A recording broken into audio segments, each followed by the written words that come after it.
which it thought would produce a profit over time. Accounting for supercats and other long-tail types of insurance was even more difficult than the primary or direct lines, and even those weren't easy. The nuances were important for shareholders to understand. Even in a good year where no supercat events occurred and Berkshire earned all its large $100 million annual premium volume, it was economically accruing risk and future losses that would, someday, be paid out as claims. Accounting conventions, however, did not allow for reserving for such near-certain future losses, and so reported results could swing wildly. Supercats were not the only possibilities for accounting confusion. The notes to the financial statements provided important accounting disclosures, as there was potential for readers to be misled. Even though Berkshire had recorded yet another year of favorable loss development, including a full $30.6 million relating to the quota share reinsurance contracts previously shared with Fireman's Fund and others, there was still a chance for unfavorable development in future years. Berkshire was not immune to unfavorable surprises, but on balance, its financial statements usually exhibited elements of conservatism. One important disclosure for readers to be aware of was deferred charge amortization for retroactive insurance contracts. A retroactive reinsurance contract provides insurance for known loss events that are expected to extend into the future, but which a primary or other reinsurer wishes to lay off. Since claims come in the future, sometimes far into the future, and float is available for a long time to generate income to offset future losses, reinsurers appropriately accept premiums lower than the expected future payouts. The accounting for retroactive reinsurance contracts can cause some confusion if not properly understood. The day a contract is booked, the reinsurer receives an upfront cash premium. Since the earned premium is offset by losses larger than the premium received, the losses are split into two buckets. One is equal to the premium just received and expensed immediately as an incurred loss. Second, the day one excess of loss over the premium received is placed on the balance sheet as an asset. While somewhat counterintuitive at first, this accounting generally makes sense. In theory, this new deferred charge asset will amortize away via the expense account, offset by earnings from the investment income generated by the upfront cash received, hopefully with a small profit left over. While this theory is sound, it has the effect of causing apparent underwriting losses in future periods, as the deferred charge asset is expensed without any offsetting premium being earned. Remember, the entirety of the premium is earned day one, with the economics of the transaction based partly on the ability to generate investment income. In 1991, Berkshire disclosed $26.2 million of underwriting loss associated with such deferred charges on retroactive insurance. In addition, a $22.8 million underwriting loss was booked with respect to structured settlements. Structured settlements were also based on time value of money concepts and caused similar accounting issues like retroactive reinsurance. In short, the favorable economics of these contracts, holding cash for a long time, could be overshadowed by what looked like losses, amortization of the asset, due to the accounting. Manufacturing, publishing, and retailing. The manufacturing, publishing, and retailing businesses reported pre-tax earnings of $214.5 million, down 1% from the prior year. Revenues grew 4.6% to $1.65 billion, but also contained revenues from acquisitions, including H.H. Brown mid-year. Flat earnings seem unimpressive until translated into a pre-tax return on tangible capital of 57.2%. That result is impressive on its own, no doubt, but it fell from 73% in 1990. The cause?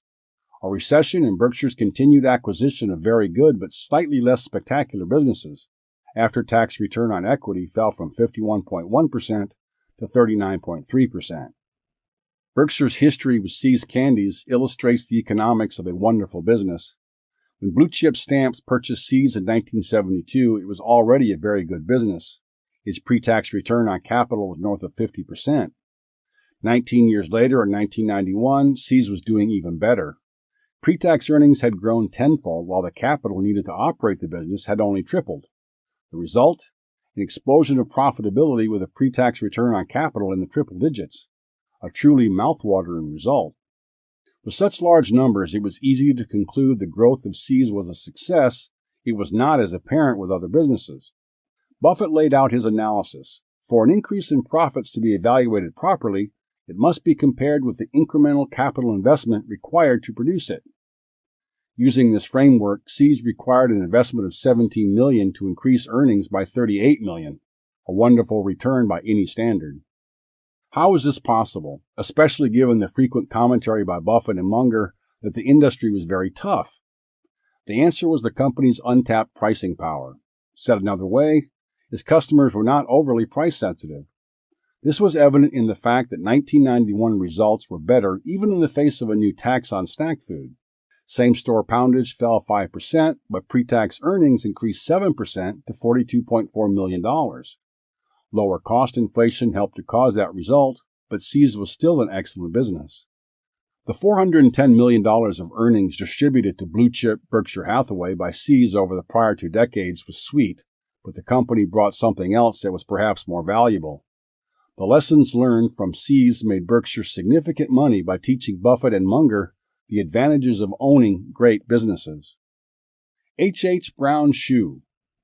Berkshire's latest acquisition was H. Brown Shoe Company, the leading North American manufacturer of work shoes and boots at the time.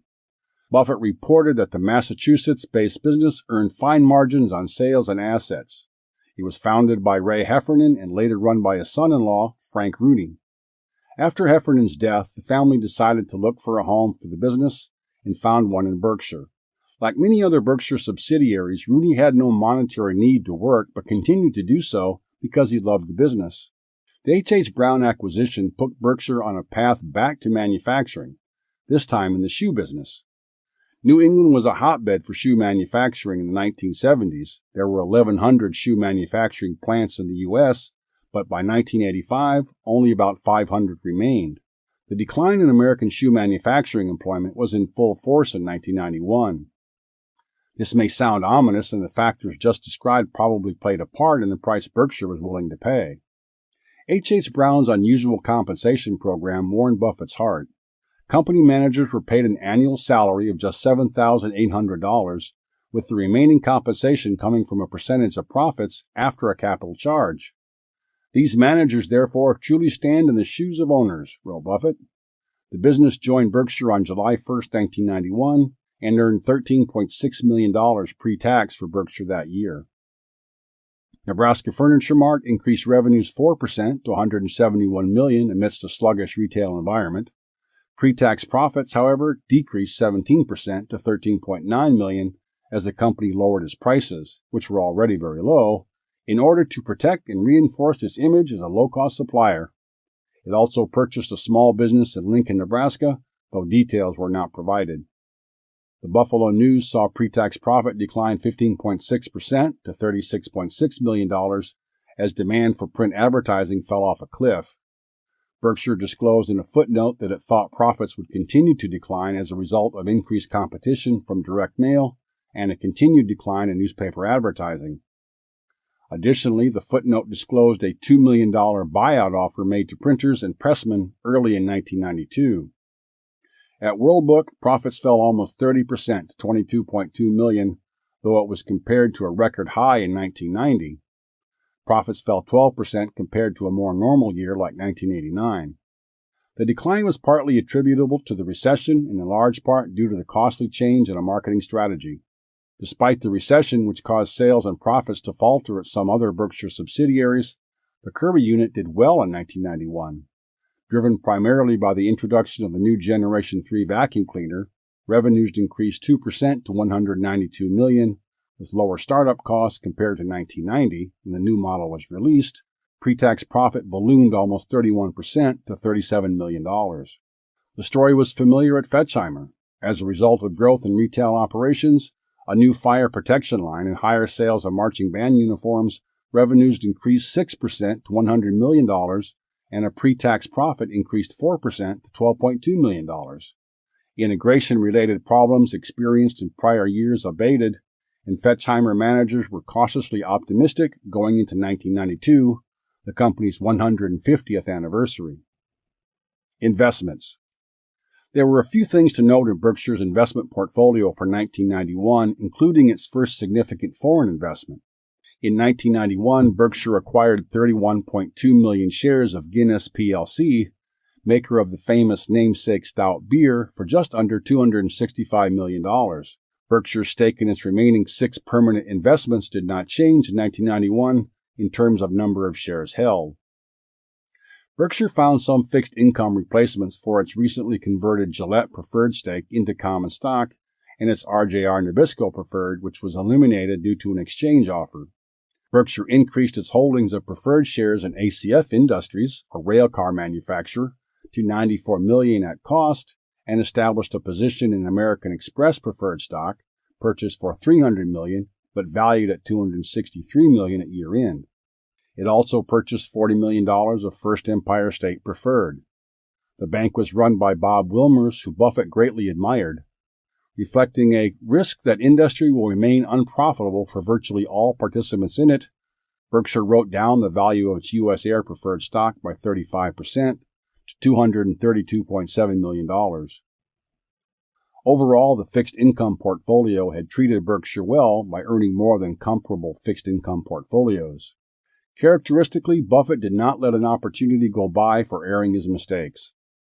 Over more than half a page in his letter, he chided himself for missing an investment opportunity in Fannie Mae, a similar entity to that of Freddie Mac. He wrote that such mistakes of omission never showed up anywhere, but they were still costly. Buffett estimated this mistake cost Berkshire about $1.4 billion. Miscellaneous. Malcolm G. Chase Jr. retired in 1991. At 88 years old, Chase had long history with Berkshire that began in 1931 at Berkshire Fine Spinning Associates and continued in his chairmanship of Berkshire in 1957. It was Chase that made it possible for Buffett to buy into Berkshire in the first place. Chase's son, Malcolm Kim Chase III, was nominated to replace his father.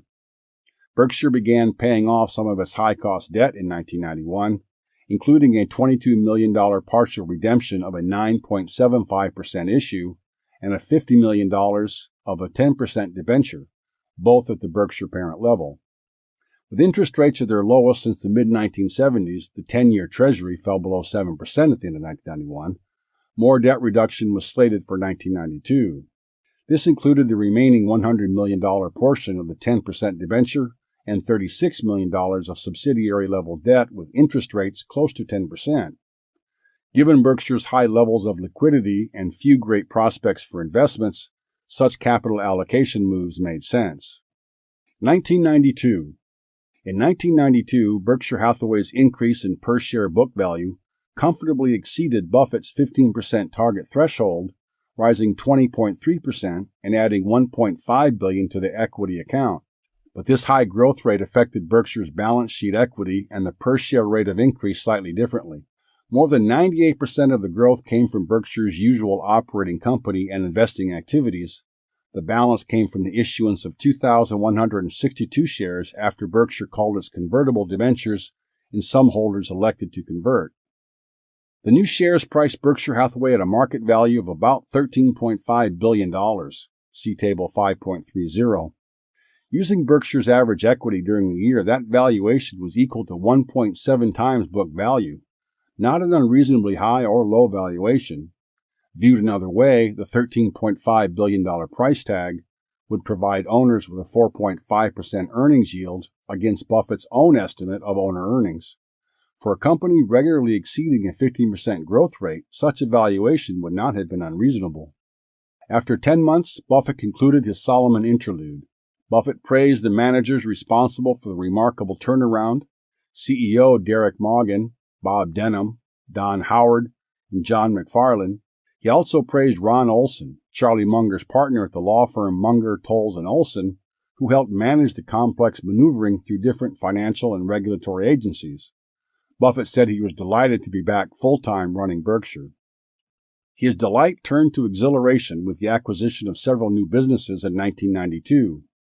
One was the purchase of 82% of Central States Indemnity, an Omaha-based insurer of credit card payments for the disabled or unemployed.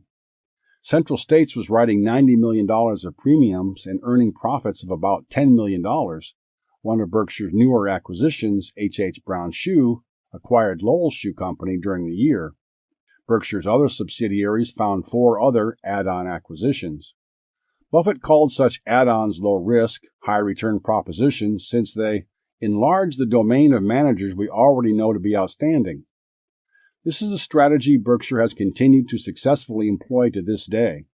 It was not unlike increasing the ownership positions of existing marketable securities holdings.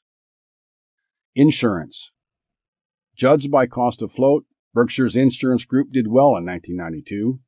Its nearly $2.3 billion of average float, up almost 21% from 1991, cost it just 4.8% compared to the long-term U.S. government bond rate of 7.4%. Understanding these gains and losses requires a closer look at what was happening in 1992.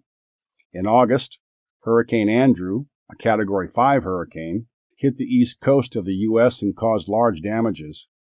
Buffett thought about 4 points of the industry's estimated combined ratio of 115% in 1992 could be attributed to that storm. Berkshire fared better than most. Berkshire sustained about $125 million of losses from Hurricane Andrew, but since it took in almost the same amount in premiums, the result for the supercat business line was break even. Geico sustained after-tax losses of $50 million from the storm, which translated into about $25 million on a look-through basis for Berkshire, which now owned 50% of Geico. As a result of continued buybacks, Berkshire's original investment remained unchanged. In the primary group, results for 1992 were generally favorable.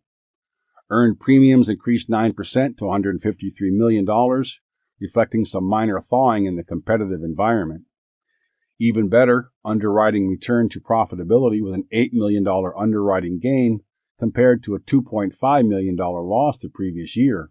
Other data points included: motor vehicle general liability earned premiums declined 5% to $85 million. The commercial casualty professional liability specialty risk group, which had seen its premiums fall to $14 million in 1991 from a high of $93 million in 1987, earned $27 million of premiums. The Home State Group earned generally flat volume of $41 million in 1992 compared to the 2 prior years. The year benefited from both the higher volume of specialty risk earned and from over $36 million of favorable loss development, a considerable 23.8% of earned premiums. The footnotes to the financial statements again caution readers not to get too comfortable with what was now the 6th year of favorable loss development. Taken as a whole, the reinsurance group in 1992 wrote to a combined ratio of 121.7%. It was a year that saw losses continue at an elevated level on lower written and earned premium volume. Even with 20% lower earned premium volume, continued growth in long-tail lines such as retroactive reinsurance and others led to growth in float. Buffett praised Ajit Jain, simply the best in this business, for steadfastly holding to Berkshire's high underwriting standards. Berkshire rejected 98% of business offered to it, an impressive display of discipline. It's worth noting an important accounting treatment with respect to supercat-type policies. With other insurance policies, premiums were recorded over the life of the policy. By contrast, Berkshire recognized supercat premiums as earned revenues when either a loss event occurred or when the policy expired. It did this because the likelihood of a supercat policy causing losses was greater at the end of the year. Of the 10 largest insured losses as of 1992, 9 occurred in the latter part of the year. Consequently, quarterly results were essentially meaningless. Manufacturing, publishing, and retailing. Coming out of the recession of the year before and with new businesses included in the category, the businesses in the manufacturing, publishing, and retailing segment reported pre-tax earnings up 17.6% to $252.2 million on revenues that increased 7.2% to $1.8 billion. Pre-tax return on tangible capital remained very strong at 55.6%, down 1.6 percentage points. After-tax return on tangible equity remained attractive at 36.9%. These businesses were splendid, but they would never achieve the heights of returns achieved just a few years before. Over a handful of short paragraphs in his chairman's letter, Buffett summarized the fascinating ongoing story that was the life of Rose Mrs. B. Blumkin, now 99 years old. Remember that Mrs. B feuded with her children and grandchildren in 1999 over the Nebraska Furniture Mart carpet department. The company was doing fine without her. Pre-tax earnings rebounded 19% to $17.1 million in 1992. But Mrs. B missed her work. Not one to slow down, she purchased a building across the street from Nebraska Furniture Mart and set up shop again. Mrs. B made amends with her family and offered to sign a non-compete agreement. The price tag to buy her new business was $5 million. Mrs. B belongs in the Guinness Book of World Records on many counts. Signing a non-compete at age 99 merely adds one more, Buffett wrote reverently. Scott Fetzer earned $110 million pre-tax on just $116 million of equity capital. Scott Fetzer was a perfect example of the type of growth Buffett valued. What impressed Buffett was growth while maintaining high rates of return on capital and employing very little debt. In Scott Fetzer's case, the business was simultaneously growing while shrinking its use of capital. In other words, return on capital was improving. This made it possible for Scott Fetzer to distribute over 100% of its earnings to Berkshire since its acquisition 7 years before. It also earned Ralph Shea Buffett's accolades. An analysis of Scott Fetzer contains a glimpse into the small, unofficial bank Berkshire was building. While the Scott Fetzer parent company used scarce amounts of borrowed money, its finance subsidiary wasn't shy about borrowing. Why the difference? Why wasn't Berkshire using some of its excess liquidity to eliminate or substantially reduce this debt? Viewed along the lines of a regular operating business, the capital structure was risky, but considered as the economic equivalent of a bank with financial assets funded by financial liabilities, it was appropriate. The assets of Scott Fetzer Financial Group were comprised largely of interest-bearing receivables it purchased from Kirby and World Book. Since the sales were complete, only credit risk remained, and as such it was appropriate to borrow to finance them. Kirby sales were essentially flat, down 1% due to weakness in foreign unit sales, though pricing and expense management helped pre-tax earnings grow 19% to $17.1 million. World Book had a 21% decline in revenues, and pre-tax earnings grew almost 30% to $29 million. The unit discontinued its unprofitable syndication business and reduced certain reserves for sales draws, both of which were one-time items. At See's, poundage fell 4% but was offset by a 5% price increase.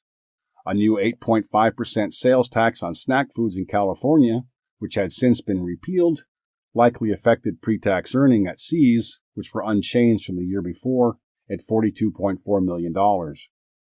Fetchheimer added 10 stores, bringing its total to 53. This growth accounted for a 10% increase in revenues during 1992. The result was a 6% increase in pre-tax earnings to $13.7 million. Rebounding from the recent recession, pre-tax profits of the Buffalo News ballooned almost 30% to $47.9 million. Increased levels of advertising and a 20% reduction in the cost of newsprint, offset by a $2.9 million charge for an employee buyout, led to these results. Investments. Berkshire's equity portfolio saw modest changes in 1992. The now familiar names were all there: Cap Cities ABC, Coca-Cola, Freddie Mac, Geico, Gillette, Guinness, the Washington Post, and Wells Fargo. Berkshire added moderately to Guinness and Wells Fargo and doubled its stake in Freddie Mac. There was one newcomer, General Dynamics, a defense contractor originally purchased as an arbitrage opportunity. General Dynamics was run by Bill Anders, one of the first men to orbit the moon on Apollo 8. It turned out Anders was a good capital allocator, and Berkshire ended the year with 14% of the company as a new long-term investment. Buffett sought to clarify the fuzzy thinking that he believed led investors to choose between growth and value investing. The two terms had become, and largely continued to be, one of the key ways investment funds are marketed. Buffett correctly saw them as connected. In our opinion, the two approaches are joined at the hip. Growth is always a component in the calculation of value, constituting a variable whose importance can range from negligible to enormous, and whose impact can be negative as well as positive. Readers of shareholder letters from the average public company can come away with the misconception that growth is always good. What's missed by those managers and investors who seek out and reward such thinking is that bigger doesn't always equal better. Growth is good only when it comes at satisfactory rates of return on incremental capital employed. Opportunity cost, or alternative uses of capital, should also factor into the analysis. It is a mistake to buy a company just because it is growing or to avoid one because it isn't. What really matters is price relative to value. Growth, like the above quote states, is simply one component of the equation. Within its fixed income portfolio, Berkshire added to its holdings of ACF Industries debentures. A portion of the Washington Public Power Supply System bonds were called, reducing its stake in that company, and Berkshire sold its entire stake in RJR Nabisco. Investing wisdom accompanied the news of these changes. Buffett wrote that the secondary market, where existing shares of stock and bonds are traded, as contrasted to the primary or new issue market, was the better arena for investors. First issue shares were, and are, usually priced much more rationally in the primary market due to the control that issuers and their investment banks have over timing. In the secondary market, an investor can benefit from taking advantage of Mr. Market. They may even find that shares worth X in business value have sold in the market for half X or less. Berkshire's negotiated purchases of preferred stock, including the convertible preferred issues from Gillette, proved this rule. Buffett said Berkshire had done well on those investments, but perhaps not as well as if he had taken his own advice. 2 new accounting rules and a plea for one more. In keeping with his intent to educate and inform, Buffett's 1992 Chairman letter included important accounting updates. In a section entitled 2 New Accounting Rules and a Plea for One More, he provided 3 lessons. Lesson 1. A new rule related to deferred taxes. The new rule, which Buffett thought reasonable, required accruing deferred tax at one uniform rate, then 34%. Prior to this change, which would take effect in 1993, Berkshire used a 2-tiered system where $6.4 billion of its unrealized depreciation on investments was taxed at a 34% rate, and the $1.2 billion balance at the older 28% rate. The result of the new rule would be a $70 million increase to the tax liability and a corresponding decrease to equity. Lesson 2. Businesses must now recognize present value liabilities related to post-retirement healthcare benefits. Prior to 1993, GAAP had only required companies to record the present value of their pension liabilities, but Buffett said it illogically ignored liabilities for health benefits extending past the time of employment. The change would have little effect on Berkshire because its future obligations to its 22,000 employees were negligible. This was no accident. Buffett and Munger avoided acquiring businesses burdened with post-retirement healthcare obligations. They also tended to avoid buying the stocks of companies with such liabilities. This new accounting rule would force the recognition of a previously ignored economic reality that such obligations were a real, if not precisely quantifiable, liability. Lesson 3. How to value stock options. The crux of the matter was that companies did not account for the issuance of stock options as an expense on their books. Stock options are difficult to value and are non-cash in nature, so executives and others argued that they should not be included on a company's books. Buffett, as usual, cut through the fog and opined, "If options aren't a form of compensation, what are they? If compensation isn't an expense, what is it? And if expenses shouldn't go into the calculation of earnings, where in the world should they go?" This third lesson, though not associated with an accounting change, got more ink than the first 2 combined, and rightly so. Buffett wrote that accountants and regulators should be shamed by letting companies and their executives strong-arm them into such egregious accounting. Since the issuance of equity directly affected an investor's return from their investment, it was an extremely important issue for the accounting profession to tackle, imprecise and messy as it may be. This was a battle Buffett would long fight until the expensing of options was made mandatory in the mid-2000s. While Berkshire did not use stock options, it did have an outstanding issue of 5.5% zero-coupon convertible debentures issued in September 1989, which were called that year. Buffett did not like the prospect of Berkshire shareholders not knowing exactly what their ownership interest was at any given time.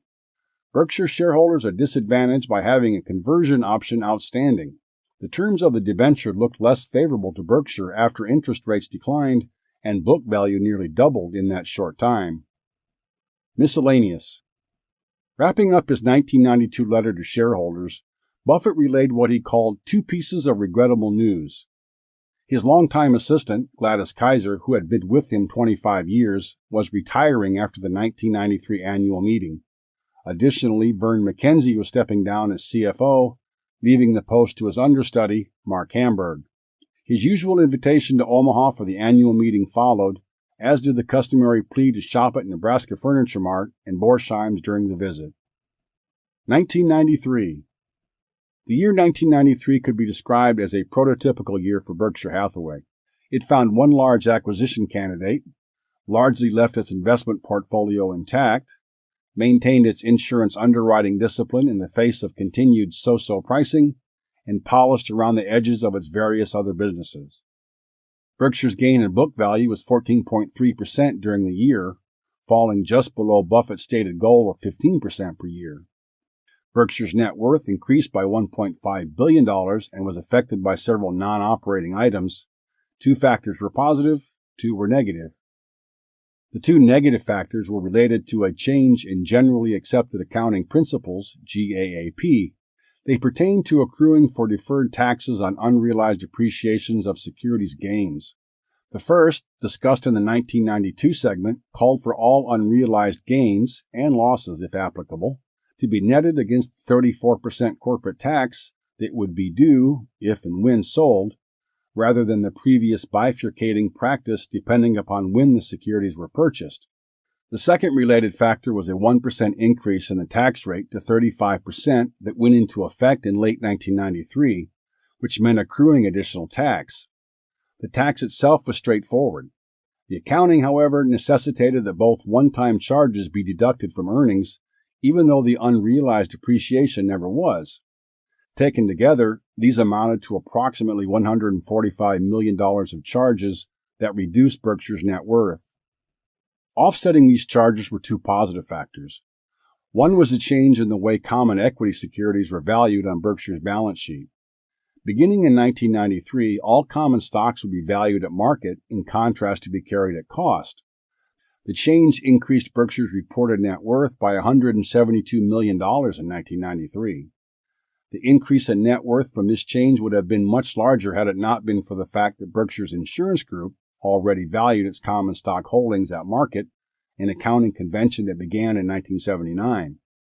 The accounting fixed a peculiarity that valued the same security differently depending upon which subsidiary held the asset. The second factor positively affecting Berkshire's net worth was the issuance of shares. Some 3,944 shares were issued in January relating to the conversion of the convertible debentures called for redemption. Some investors elected for shares, the remaining for cash. Another 25,203 shares were issued in connection with the 1993 acquisition of Dexter Shoe discussed below. Thus, Berkshire's net worth increased by about $478 million due to the issuance of 29,147 shares. Because they were issued at a price above book value, their issuance increased per-share book value. More shares meant a higher benchmark to meet the 15% annualized return target, instead of the $1.8 billion Berkshire would need to increase its book value by $1.85 billion by the year 2000 to meet its goal. Dexter Shoe. One of Berkshire's largest acquisitions this decade was Dexter Shoe, based in Dexter, Maine. Harold Alfond founded the business in 1956 with $10,000 of initial capital and grew it into one of the largest American footwear manufacturers and retailers with the help of his nephew, Peter Lunder. By 1993, Dexter was selling over 7.5 million pairs of shoes from 77 retail locations. Though some were manufactured in Puerto Rico, most were manufactured in Maine. This countered the prevailing wisdom that imports made such arrangements uncompetitive. Dexter's shoes were sold in familiar retailers including Nordstrom and JCPenney.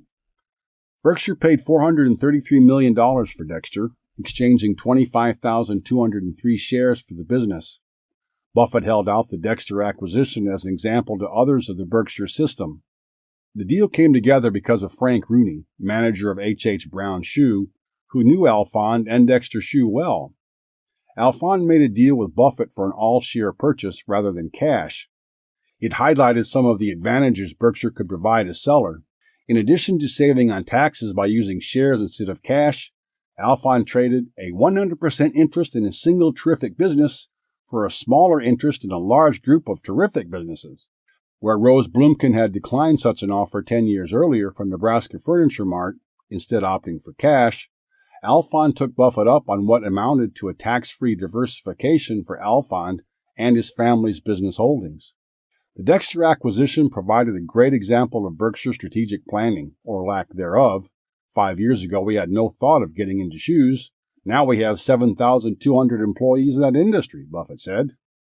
It proved the wisdom of always being ready for action.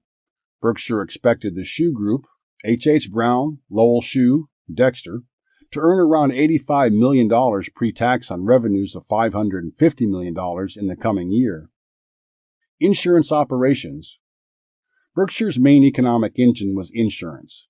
Insurance comprised $16.2 billion of Berkshire's $19.5 billion of identifiable assets at year-end 1993 and showed no signs of slowing down. Though patience and a willingness to walk away from business was still the rule, Berkshire saw a large opportunity to put its superior financial strength to use in marketing SuperCat and other reinsurance products where staying power counted. This did not mean that reinsurance was immune to competition. Almost $5 billion of capital had recently been raised to form new entities to compete in the reinsurance space. What it did mean was Berkshire had the financial strength and prowess to weather business cycles and eventually come out ahead. Berkshire's insurance group was proudly holding its own in 1993. As a whole, the insurance group wrote and earned about the same volume in 1993 as it did in 1992. $737 million and $651 million, respectively. See Table 5.32. It also marked the first overall underwriting profit, $30 million pre-tax, since 1981. Better still, both the primary and reinsurance segments wrote to combined ratios below 100%. Examining the largest segment, the reinsurance group wrote to a 93.4% combined ratio and turned in a $17.3 million pre-tax underwriting gain. The bulk of premiums earned from the larger SuperCat policies and quota share arrangements with other insurers. Over the prior 3 years, Berkshire all but walked away from retroactive reinsurance and structured settlements due to unfavorable pricing.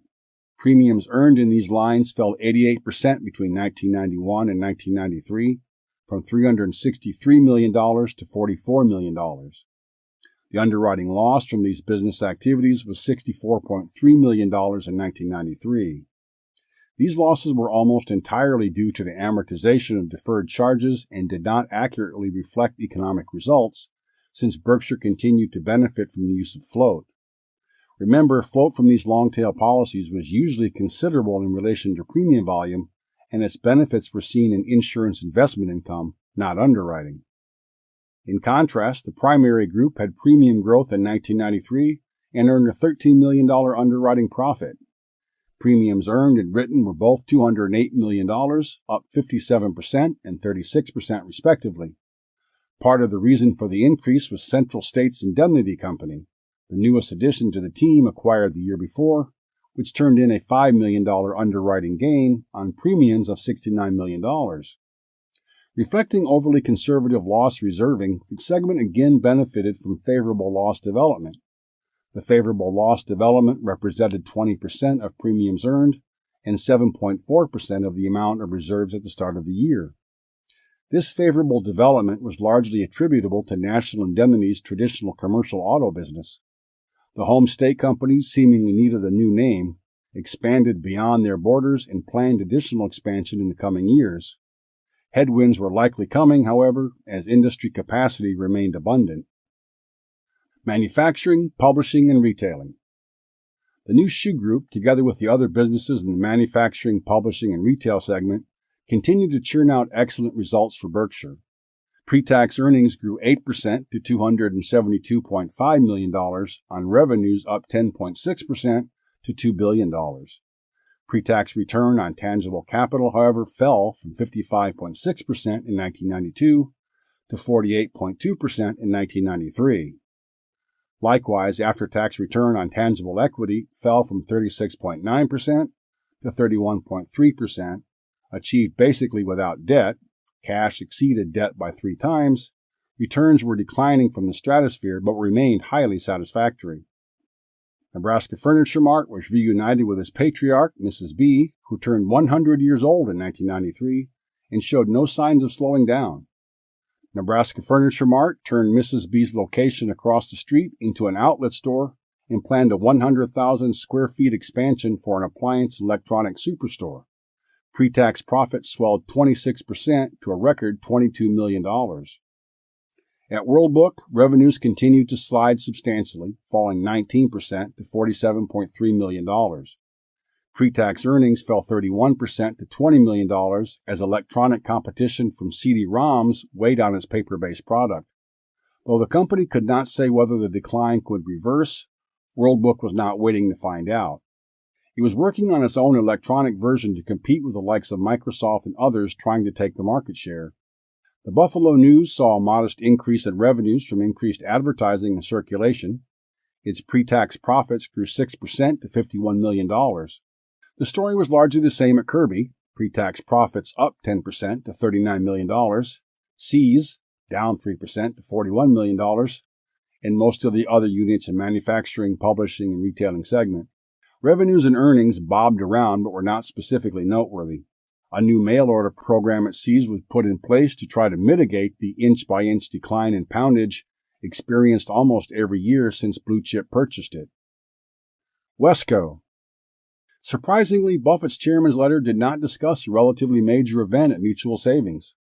During 1993, Wesco exited the savings and loan business by transferring its savings account liabilities, offset by a mortgage portfolio and cash, to SenFed Bank, headquartered in Pasadena, California. Munger wrote Wesco shareholders that he and Wesco's management cared about what happened to Mutual Savings customers, and SedFed, as it was known, was chosen since it was considered likely to serve depositors safely and well. Wesco formed a new holding company for its real estate, including its headquarters, the bottom floor which was now a SenFed branch, the remaining Oceanside lots, and some troubled loans that were slowly being liquidated. It stayed in the housing finance business. Wesco held on to 7.2 million shares of Freddie Mac, the lowest cost competitor to the now extinct Mutual Savings Thrift. The Freddie Mac shares, which cost $72 million, now had a market value of almost $360 million. These were included with Berkshire's total of almost 14 million shares. Finance businesses. The shutdown of Mutual Savings caused some important changes to the finance business's supplemental segment, now included at the end of the Berkshire Annual Report. Whereas in 1992 the segment included Mutual Savings and Scott Fetzer Financial Group, in 1993 Mutual Savings was replaced by Berkshire Hathaway Credit Corporation. Very little was disclosed about this new entity. What could be gathered from the footnotes to the financial statements is this. It held high-quality, short-term mortgage-backed securities funded by investment agreement borrowings that were structured to match the duration of the assets.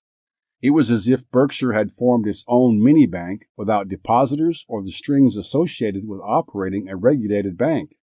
The Freddie Mac shares retained by Wesco were now included in the insurance group segment, along with Berkshire's own shares of the mortgage company. Investments. As Berkshire's marketable securities portfolio grew, now $12.5 billion at year-end, the threshold for reporting also grew. In 1993, the cutoff was $250 million, but there was not much to report. This was as it should be, said Buffett. It was hard to find outstanding businesses to purchase, and an owner of a small part of a good company should, like his or her counterpart owning the entirety of a business, hold on with the same tenacity. The lower investment portfolio turnover compared to years past was in part due to Berkshire's growing size, which limited the investable universe, and in part due to Buffett's increasing appreciation for high-quality businesses. Long holding periods also confer meaningful compounding advantages to the way taxation works. Buffett's extreme example was a doubling of $1 for 20 years with a 35% tax rate on the investment. Paying tax annually would result in over $22,370 at the end of 2 decades.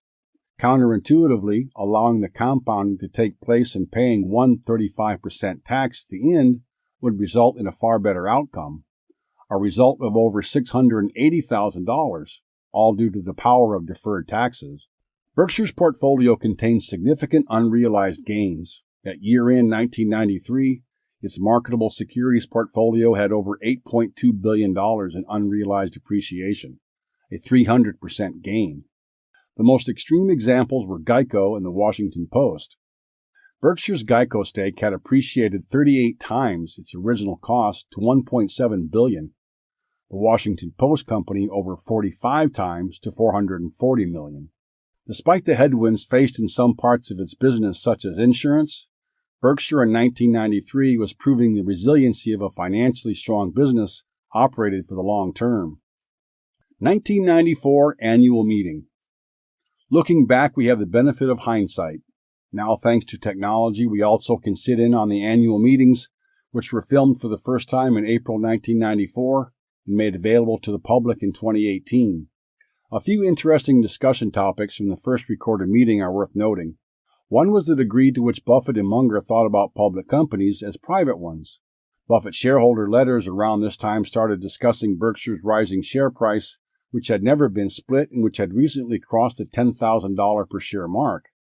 At the 1994 annual meeting, the question about share price was asked by a shareholder.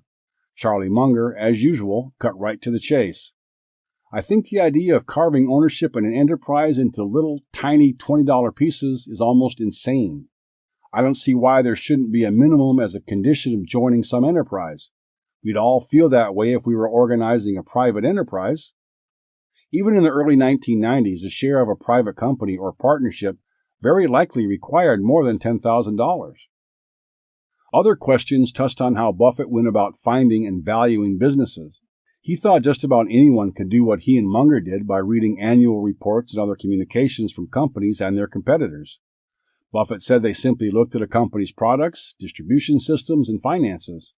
They then tried to determine if they could assess what the economics of the business and industry would look like 10 or 20 years out. He said 95% of the businesses he looked at wouldn't make the cut due to their falling outside of his circle of competence or for other reasons. Another important insight was to ignore noise, including that from pundits and others about the general economy. Charlie Munger said it was best to be agnostic about macro factors and therefore devote all your time to thinking about the individual businesses and individual situations. One key component to valuing businesses was growth. Buffett thought that this was a concept misunderstood by others, including managers and analysts. What mattered, he said, was the amount of cash that could be taken out of a business from now until forever, discounted back to the present. Growth was simply a variable, not something always positive, as others seem to insinuate. If physical or unit growth required additional capital to grow, that was okay, so long as the rate of return on capital was satisfactory. There's a huge difference in the business that grows and requires a lot of capital to do so, and the business that grows and doesn't require capital, he said in a response to a question. As a conglomerate, Berkshire was structured so it could take the cash generated from slow or no-growth businesses with good returns on capital, such as Scott Fetzer, and put it into use elsewhere. Another theme of questions was on management compensation. The answers illustrated the fact that even though Berkshire's arrangements were usually very simple, much thought was put into them. The trick was to structure compensation so it aligned managers with owners. Buffett and Munger suggested a few guiding principles. It didn't make sense for an operating manager to be compensated on Berkshire as a whole, since only Buffett and Munger controlled that outcome. The aim was a system that was symmetrical, meaning a manager was rewarded for good performance, but suffered if poor performance was delivered. The arrangement should be structured based on the economics of the business, since all businesses were different. In short, management compensation was best when it aligned the interest of managers to that of owners, regardless of the situation. By any standard of executive compensation, Warren Buffett and Charlie Munger were paid almost nothing. Their $100,000 salaries remain unchanged to this day. Considering their track record, they could have easily justified 7- or 8-figure salaries like their Fortune 500 contemporaries, but they chose not to, and it sends a strong message. They were already rich, each had most of their net worth in Berkshire, and they loved their work, the perfect example of management alignment. 1994. The effects of Berkshire's size were starting to show. A $1.45 billion increase in net worth during the year equated to just 13.9% growth, and resulted in Berkshire's equity climbing to almost $12 billion at year-end 1994. Buffett had been warning shareholders for years that size was forging an anchor to future returns. However, past results far above the 15% goalpost seemed to contradict him. While Berkshire's growing size was beginning to bring down its rate of return, its methods were largely unchanged. Buffett would continue to learn and improve, but Berkshire, he wrote shareholders that year, would stick with the approach that got us here. Importantly, Berkshire would not relax its standards. A fat wallet, however, is the enemy of superior investment results, he quipped. Insurance.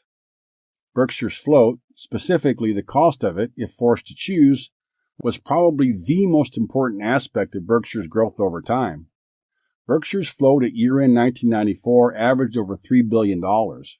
Better still, its costs, as measured by the underwriting gain-loss in relation to average float, registered negative for the second year in a row. Negative is a good thing in this case, since it meant the insurance group wrote to a profit and its cost compared to a government bond was less than zero. Profits of $129 million in 1994 produced an 86% combined ratio. The 1967 National Indemnity acquisition was beginning to look like a bargain. One reason for the extreme profitability had to do with Berkshire's new supercat business, into which it was moving more heavily to put its superior capital strength to work. While it could be profitable in the long run, such business was prone to down periods. Berkshire just hadn't seen many of them yet. With the exception of an earthquake in California, Berkshire experienced an absence of large insurance losses in 1994. This meant most supercat premiums went right to the bottom line and put the loss experience above trend. Such outsized profits could not continue indefinitely and very well could have started in the other direction.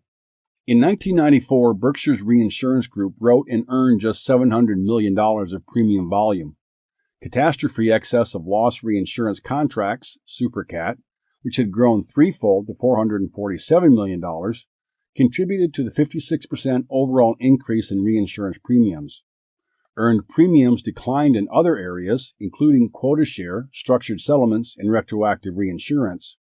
As noted earlier, profits from the supercat business were a major reason behind reinsurance underwriting profits, swelling from $17 million in 1993 to $81 million in 1994. Profits would have been even higher had it not been for the $37 million of adverse loss development. The primary group also grew premiums written and earned. The segment turned in a combined ratio of 81% on $235 million of earned premiums, up 13%, although some markets remained soft. Favorable loss development in traditional commercial auto and Favorable loss development in traditional commercial auto and commercial casualty professional liability specialty risks led to 23 percentage points of positive adjustment. While a favorable adjustment added to reported profitability and could be termed conservative, the change reflected the imprecise nature of reserve estimation. Such a large adjustment in either direction corresponded to meaningful past underwriting errors. Manufacturing, publishing, and retailing. The addition of Dexter for a full year, compared to 2 months in 1993, was a big contributor to the 20% increase in revenues to $2.4 billion and 23% increase in pre-tax profit to $336 million for the manufacturing, publishing, and retailing segment. Pre-tax return on average invested capital remained strong at 49.3%, up from 48.2%. Average tax return on tangible equity improved from 31.3% to 32.4% without the use of leverage. The Shoe Group completed a small acquisition of 11 stores located in Maryland, Pennsylvania, and Virginia, and added a new computerized distribution center, which was expected to increase operating efficiencies. One fact from the summary table, Table 5.2, of the chairman's letter stands out. In 1993, Buffett stated that the Shoe Group, made up of H.H. Brown, Dexter, and Lowell, would probably earn about $85 million in the coming year. The actual result? $85.5 million. This was probably a coincidence, but it also demonstrated that the businesses Berkshire was buying were simple and understandable, with somewhat predictable futures. Seas, long beset by declines in poundage, saw an impressive 5.3% increase in pounds sold from increased mail order business and larger orders. Revenues increased 7.5% to $216 million, and pre-tax income rose 15.6% to $48 million. Its operating margin remained a mouth-watering 21.6%. World Book continued to see declines in unit volume of physical book sets, but was optimistic that some offset would be seen in increases of sales of CD-ROM sets and upgrades.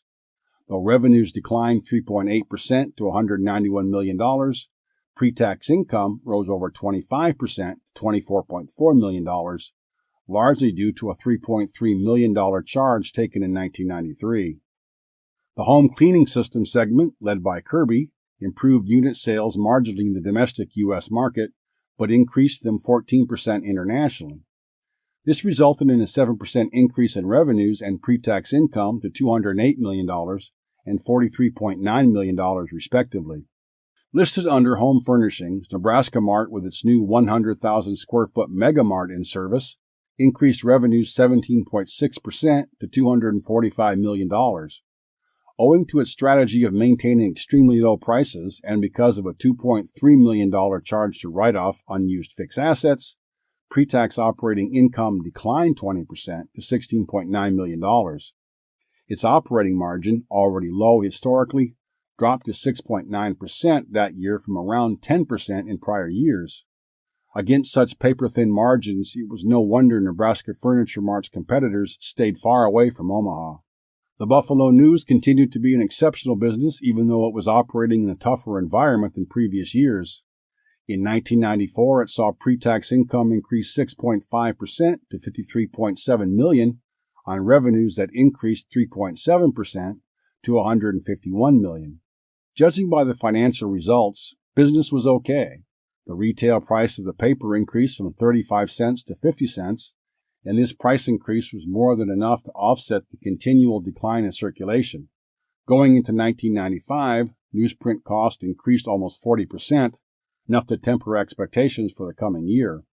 At Fetchheimer, Berkshire's uniform subsidiary, the company scored a big win with a contract to supply all the New York City Fire Department with uniforms and safety accessories for 3 years.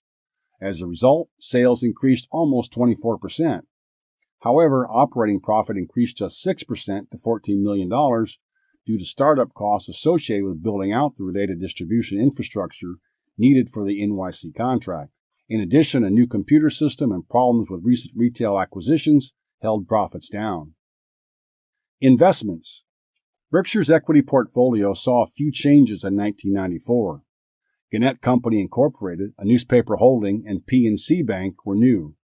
Berkshire also enlarged its holdings of Coca-Cola by about 7 million shares to 100 million shares, and its American Express holdings increased to almost 28 million shares with a cost of $723 million. American Express was a company Buffett was very familiar with, having purchased 5% of the company for $13 million in the mid-1960s for his investment partnership. He continued to follow the company, remarked that a long-term familiarity with a company is often helpful in evaluating it. Such familiarity with business was built over many years and was the result of reading hundreds of annual reports per year.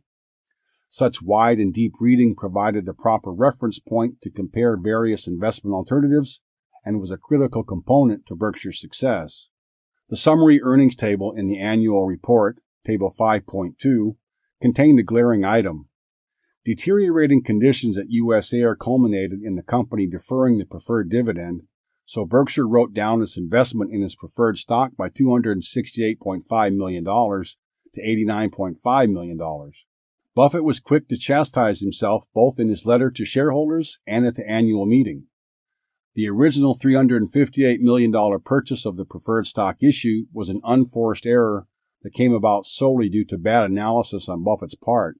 He simply failed to focus on the problems that would inevitably beset a carrier whose costs were both high and extremely difficult to lower. U.S. Air was run by a competent and able manager, but the company was battling basic economics. Its labor costs, driven by unions, were out of line, a relic of a regulated market, he told shareholders at the annual meeting, with lower-cost competitors. Buffett felt stuck with the investment due to its size and structure. Preferred stocks are ahead of common shares but behind any bonds. Unlike common shares, preferred shares have similar characteristics of fixed, coupon-paying securities such as bonds, but are between the two in terms of claims on a company's assets.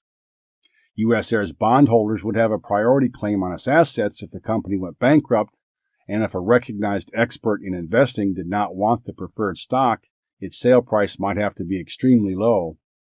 Instead, Berkshire wrote it down and continued to hold on to it, though both Buffett and Munger also decided to step down from the USA board. Another mistake Buffett pointed out was the sale of 10 million shares of Cap Cities during the year. He thought of the mistake since after he sold it, the investment continued to appreciate. The $222.5 million foregone gain on those shares, Buffett did the math for shareholders, wasn't the mistake. It was that this was the second time he'd sold Cap City shares and seen them continue to go up. The business was one he understood well and knew had favorable long-term prospects, yet he sold part of it anyway. Buffett was probably being a little too hard on himself. Responding to a question at the annual meeting, he noted that Berkshire tendered the shares to lead the way on an offer from Cap Cities to buy back shares. Berkshire had participated in similar situations in the past, Geico, General Foods, and perhaps felt somewhat obligated. Berkshire retained 20 million shares in Cap Cities, and Buffett would cling to those for some time. Book value and intrinsic value. Buffett had at times more subtly and at other times more explicitly commented on Berkshire Hathaway's intrinsic value. In 1994, he was more explicit. In his letter and at the shareholders' meeting, he guided investors to Berkshire's approximate true worth. He also attempted to unlink intrinsic value from a strict book value-based approach. Buffett assured shareholders he was not doing this to pump up Buffett assured shareholders he was not doing this to pump up Berkshire's stock price. Rather, he and Munger preferred to see the stock rise and fall in lockstep with intrinsic value, such that shareholders would obtain an investment result in line with Berkshire's business performance. Buffett used Scott Fetzer to demonstrate. When Berkshire bought the business in 1986, it paid a premium of 1.8 times Scott Fetzer's underlying equity capital. Through 1994, and without the use of leverage, Scott Fetzer paid out more in dividends than it earned, which reduced its book value. Yet during that time, earnings steadily increased from $40 million in 1986 to $79.3 million in 1994. One can see why Buffett would heap such praise on Scott Fetzer's manager, Ralph Shea. He took a business earning $40 million a year to one earning close to double that, all while releasing capital employed in the business. It was an amazing achievement. Shea unquestionably had a genuine passion for his business. He also had an incentive to find ways of increasing returns and sending cash to Omaha, as that was how he was compensated. The key underlying idea was to align management with owners, and one of the most important areas to incentivize was the use of capital. While Berkshire's compensation arrangements with managers varied widely depending on the economic characteristics of the business under consideration, all were focused on capital and return on capital. Buffett disclosed that Scott Fetzer and others were charged a high rate for incremental capital used in the business. Importantly, bonus arrangements also credit them at an equally high rate for the capital managers release. Put very simply, Buffett said it reflected a money's not free approach. The lesson did not end there. The difference between the purchase price of a business and the original book value, the plug number, was goodwill, which at that time was amortized over a 40-year period. Between 1986 and 1984, this goodwill asset had been amortized from $142.6 million to $54.2 million. Berkshire's carrying value for Scott Fetzer was half of what it paid for it, yet the business was earning close to double what it was when Berkshire purchased it. Clearly, accounting book value was not the definitive guide to business value, as this vividly demonstrated. The Scott Fetzer example provided a more tangible framework for Buffett's comments on the divergence of book value and intrinsic value. It directly related to Berkshire's activities in buying equities, and it also applied to Berkshire itself. Though not precise, the concept of intrinsic value is all-important in investing. Berkshire's annual report sought to supply all the figures necessary to estimate its intrinsic value through candid and meaningful disclosures, including additional unaudited reports when GAAP wasn't fully up to the task. Buffett was hinting that Berkshire's valuation was getting too high. Berkshire's look-through earnings increased between 1990 and 1994, but the market placed an outsized valuation on those earnings. See Table 5.37. We can observe this effect in the price-to-book value increasing from around 1.5 times between 1990 and 1992 to 2 times in 1994. Guiding shareholders to Berkshire's intrinsic value cultivated and enhanced its shareholder base. The goal was to encourage a partnership feel despite Berkshire's large and growing size. Once lost, a long-term oriented shareholder base was hard to regain. One of the ways Berkshire sought to repel buyers of stock keen on turnover was not to split its stock, which crossed the $20,000 mark in 1994. Preferred stock authorization.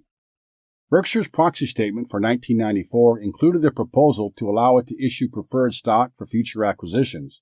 Buffett told shareholders that the request was in response to the realization that it could be useful in future acquisitions. Even after taking pains to make clear that the shares wouldn't be used to harm shareholders' interests, enough shareholders voted against it that he took some time at the beginning of the 1995 annual meeting to discuss the matter and expand upon his reasoning. He said he wanted to ensure Berkshire had the right currency available for an acquisition if a seller decided they wanted something other than either cash or Berkshire stock. A preferred issue, whether straight preferred, adjustable preferred, or convertible preferred, could provide what a seller wanted without Berkshire giving up more in intrinsic value than it received. Buffett thought there wasn't a downside to the proposal, but the way some shareholders voted prior to the annual meeting indicated that his explanation in the annual report did not convince shareholders of this fact. It was simply a matter of form, he said, and it did not matter what the accounting treatment might be for Berkshire. So long as the value for value test was met, Berkshire was willing to issue any form of security, with this preferred authorization giving the advantage of flexibility, including a possible tax-free transaction with a prospective seller. If we do something stupid with this, he told shareholders at the annual meeting, we would do something stupid with cash or stock. Berkshire shareholders then approved the issuance of up to 1 million shares of preferred stock, sending a clear message they trusted Buffett and Munger's judgment. Decade in review. That one man had headed the company for 3 decades was a relatively unusual statistic. What that man achieved during that time, with some help, put him in a league of his own. The Berkshire Hathaway that existed at year-end 1994 was very different from just a decade before, but it was unrecognizable from that which existed at the beginning of 1965. A few key figures tell the story, looking at Table 5.38. Shareholder equity ballooned each decade, as did net income from operations. But this ballooning net income from operations was not the reason for the huge jump in shareholder equity. Berkshire's operations between 1985 and 1994 contributed an additional $2.9 billion to equity, both from existing subsidiaries and new ones acquired during this time. Many dollars, but only slightly more than a quarter of the total increase. In fact, as a percentage of the change, net income from operations shrunk with each decade, and net income from realized gains remained mostly unchanged. The main driver of growth, as we can see when we look at Table 5.39 of major contributions to growth, was the result of investment outside of direct operating subsidiaries, meaning the investment portfolio. Berkshire's investment portfolio, specifically its common stock portfolio, produced over $1.3 billion of after-tax securities gains during the 1985-94 period. On top of that, another $5.9 billion remained on the books as unrealized gains. Thus, a combined $7.2 billion, or 68% of the total change in shareholders' equity during the decade, came from the successful allocation of capital to businesses not controlled or managed by Berkshire Hathaway. That unrealized gain grew so much reflected Berkshire's evolution toward investing in higher quality businesses and holding them longer. Insurance fueled a lot of this growth. Here, Berkshire had 2 very important sources of value, insurance underwriting and float. Remember that float is money held by Berkshire but owed, ultimately, to policyholders and others. A large portion went into the marketable securities portfolio, which enabled the multi-billion-dollar gains in that area. It also provided capital for business acquisitions and allowed Berkshire to operate with very little borrowed money in the traditional sense. Part and parcel with float, and in fact its source, was insurance underwriting. Berkshire started the decade with an imperfect understanding of the value of its insurance subsidiaries, recognizing its float-generating capacities, but making pricing mistakes along the way. Those mistakes led to a cumulative $285 million pre-tax loss from underwriting activities over 10 years, an expensive but ultimately valuable education. As the decade went on, Berkshire fine-tuned its underwriting skills and held fast to its belief that policies should only be written with the expectation of a profit. Later in the decade, Berkshire moved more heavily into reinsurance and specifically into the supercatastrophe or supercat world. Berkshire found it could use its large capital position to its advantage by writing large policies for sophisticated buyers, which were usually other reinsurers. By the end of 1994, Berkshire was one of the largest reinsurers in the world and probably the largest single-risk writer. The supercat business and related lines also produced large amounts of float for Berkshire against relatively small premium volume compared to short-tail lines. This contributed to average float growth each year despite a significant decline in premium volume mid-decade.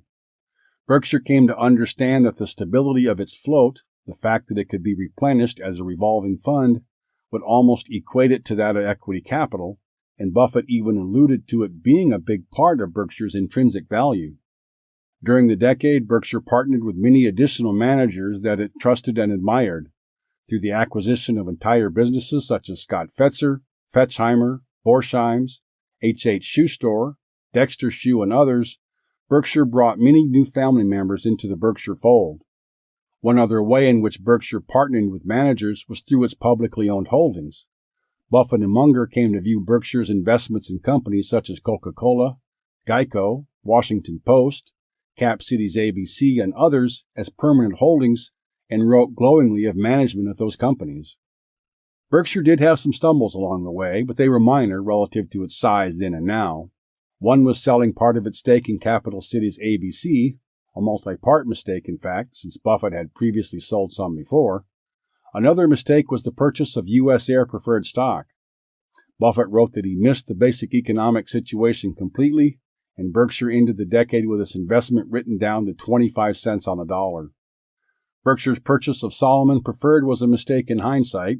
Not only was Salomon a company which Buffett and Munger admittedly did not have a great understanding of where the industry would end up in a decade or two, but it cost Buffett a lot of time.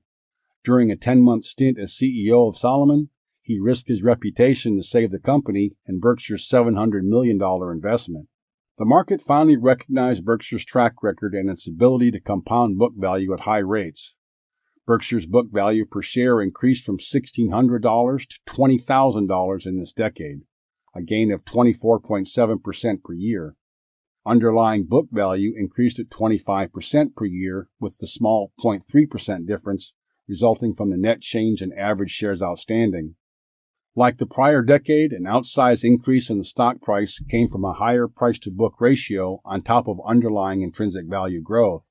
This added an additional 5.5% per year to the share price and took the average price-to-book ratio over 2 times by year-end 1994. Part of the premium price-to-book ratio can be explained by interest rates. The 10-year Treasury rate fell from 11.5% at the beginning of the decade to under 5.5% by the end of 1993.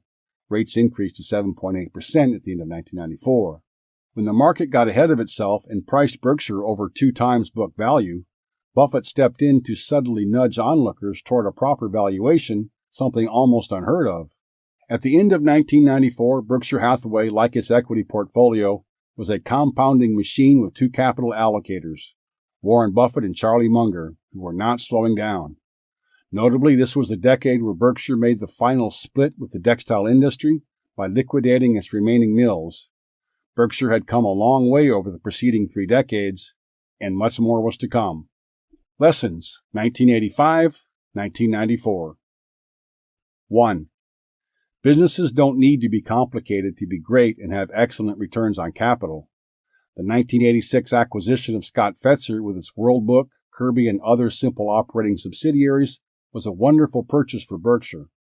Scott Fetzer distributed to Berkshire hundreds of millions of dollars, more than his purchase price in fact, doubled its earnings power, and best of all, was essentially debt-free. Fetchheimer, a uniform business, the Shoe Group, Borsheim Jewelry, and others demonstrated the money to be made in simple industries. 2. Simple businesses need superb managers who always keep their eye on the ball.